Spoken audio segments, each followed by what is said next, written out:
தண்ணீர் டிவி பார்வையாளர்களுக்கு வணக்கம். நம்ம சேனலை சப்ஸ்கிரைப் பண்ணாதவங்க சப்ஸ்கிரைப் பண்ணுங்க. அப்பதான் எல்லா நிகழ்ச்சிகளும் உங்கள் விருப்பம் போல பார்க்க முடியும். இன்றைய சினிமா ஸ்பெஷல் நிகழ்ச்சியில் சில செய்திகளை நம்ம தெரிஞ்சுக்க போறோம். தெரிஞ்சுக்கலாம் வாருங்கள்.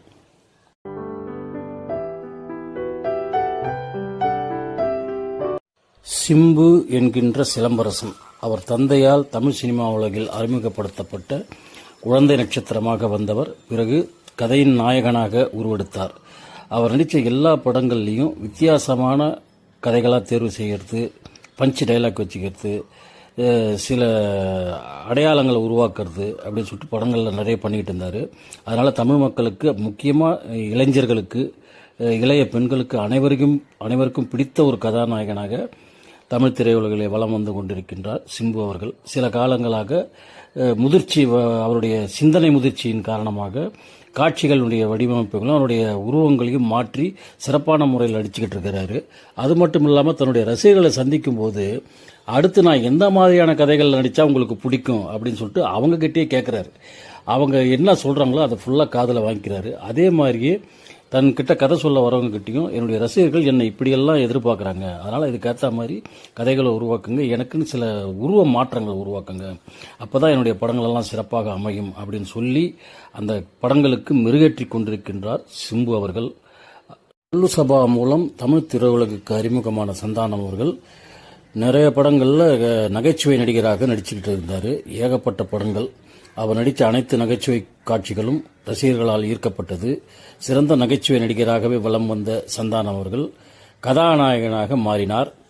நிறைய படங்களில் கதாநாயகனாக நடிச்சுக்கிட்டு வந்தார். அதுக்கப்புறம் இந்த மாதிரி காமெடி ரோல்லாம் பண்ண வேணாம், கதாநாயகனாக நடிப்போம் அப்படிங்கிற முடிவெடுத்து தான் நடிச்சுக்கிட்டு இருந்தார். சிம்புவோட நெருங்கின நண்பர்ன்றதுனால சிம்புவோட 49வது படத்தில் நகைச்சுவை நடிகராக மீண்டும் நடிப்பதற்காக ஒத்துக்கொண்டிருக்கிறார். கதாநாயகனாக இருந்தவர் இப்போ திருப்பி சிம்புவுக்காக நகைச்சுவை நடிகனாக மாறியிருக்காரு. அதே போல் அவருடைய நண்பரான இவர் ஆர்யா நடிக்கக்கூடிய பாஸ் என்ற பாஸ்கரன் படத்தோட 2ஆம் பாகத்திலையும் நகைச்சுவை நடிகனாக நடிக்கிறதுக்காக ஒத்துக்கிட்டு இருக்காரு. நட்புக்கு முக்கியத்துவம் தரக்கூடியவர் சந்தானம் என்பது இதன் மூலம் நன்றாக தெரிகின்றது. அவருடைய முடிவுகள் அனைத்தும் சிறப்பானவை. சிந்து சமவெளி என்ற படத்தின் மூலம் தமிழ் உலகுக்கு அறிமுகமான அமலா பால் மைனா என்ற படத்தின் மூலம் சிறந்த நடிகையாக ரசிகர் முன்னால் தன்னை உருமாற்றிக் கொண்டார்.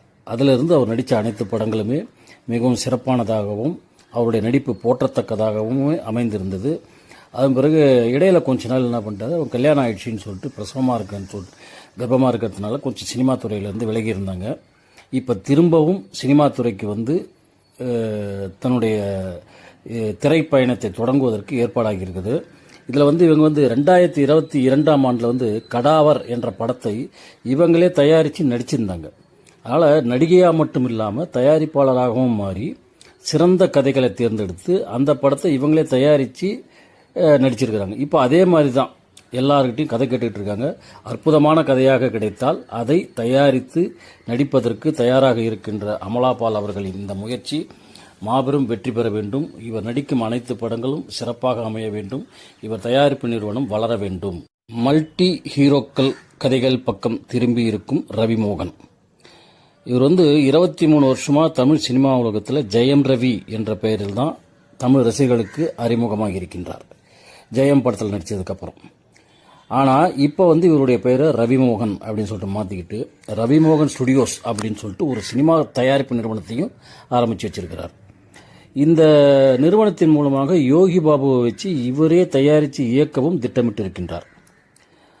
இவர் வந்து நிறைய படங்களில் இப்போ வில்லனாகவும் செகண்ட் ஹீரோவாகவும் ஹீரோக்களில் ஒருத்தனாகவும் நடிக்கணுன்ற ஒரு முடிவில் இருக்காரு. அதில் பராசக்திங்கிற படத்தை சிவகார்த்திகேயனுக்கு வில்லனாக நடிச்சிருக்கிறாரு. அதுக்கப்புறம் மல்டி ஹீரோ கதைகள் நடிக்கிறாரு. அப்புறம் எஸ்ஜே சூர்யாவோட சேர்ந்து 2 ஹீரோக்களில் ஒருவராகவும் நடிக்க முடிவு செய்திருக்கிறார்.